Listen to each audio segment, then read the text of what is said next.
Chapter 7 Mensuration Exercise 7.1 Question number 7. The ratio of the radii of two right circular cones of same height is 1:3. Find the ratio of the curved surface area when the height of each cone is 3 times the radius of the smaller cone. So we have two right circular cones.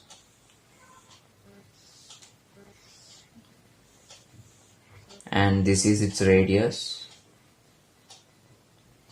height and length. Height. Okay. Now here we are given with the condition that the radii, the height is the same. H is same. And the radii, they have given the condition as it is in the ratio of 1:2. So let this be R1 and let this be R2. Let this be L1 and L2. Okay. So R1 by R2 is equal to 1/3, or R1 is to R2 is equal to 1:3. So from this we can rewrite this as R1 is equal to 1x and R2 is equal to 3x. So R1 is equal to 1x and R2 is equal to 3x. Now we are asked to find the ratio of the curved surface area when the height of each cone is 3 times the radius of the smaller cone. So since we have the radius R1 is equal to 1x as the smaller one when compared with the other 3x, so we have to take the radius of this to be the radius of the smaller cone. So that the height of each of the cone be h is equal to 3 times, they have given in the question, 3 times the radius of the smaller cone. Smaller cone's radius is 1x, so 1x. So let the height of this be h1, and for this one let it be h2 is equal to 3 times of the radius of the smaller cone, 1x. So which is equal to 3x, h1 is equal to 3x, h2 is equal to 3x. Now we are asked to find the CSA, right? We have to find the ratio, so we have to find CSA. So to find the CSA we need this L. So we have to use the Pythagoras theorem to find the value of L. We get triangle here, right, with H as the opposite side, and R as the adjacent side, and L1 and or L2 as here we get it as the hypotenuse, right? Okay. Now L1 is equal to root of h1 square plus r1 square. So which is equal to square root of 3x the whole square plus r1 is 1x the whole square. So on simplification we will get to be 9x square plus x square the square root. So which is equal to root 10 into x. Because x square, when we cancel it with the x, we will be getting it to be x. So which is nothing but, I'll just write one more step, x square. So we have it inside. So the square and square root will cancel, and so we can take this x around outside with the root 10 outside. Okay. Now we know that L1 is equal to root of 10x.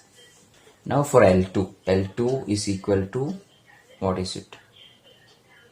Square root of h2 square plus r2 square, which is equal to root of 3x the whole square plus 3x the whole square, which is equal to square root of 9x square plus 9x square, which is equal to 18x square. So if we take square root of that, we will be getting it to be 3 root 2, and x square and square root will cancel and we get x.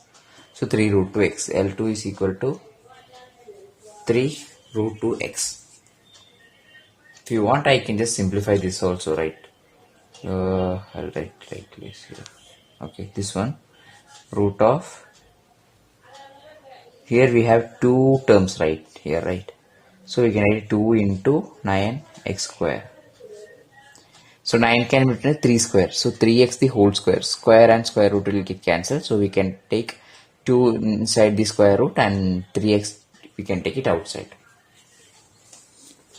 because this can get cancelled. 3 we can write it, so 9 we can take it 3 square, right? So square and square root will cancel, so 3x alone will come out and 2 will be inside the square root. That's what. Okay, so we got the L2 value to be 3 root 2x. Now we have to find the ratio of the CSA, right? So CSA of the smaller cone divided by CSA of the larger cone is equal to pi RL divided by R1 L1 smaller pi R2 L2 is equal to pi will get cancelled. What is our R1? X 1x into L1. What is our L1? Root 10 into x divided by what is R2? 3x into this one L2 3 root 2x. Okay, right. Now x get cancelled, so here we will get root 10 divided by 9 into root 2. 3 into 3 we will get like this. We can write root 10 as root 2 into root 5 divided by 9 into root 2. Root 2 get cancelled, so our answer is root 5 by 9. So we can conclude our answer as the ratio of CSA of small cone is to CSA of larger cone is equal to root 5 is to 9.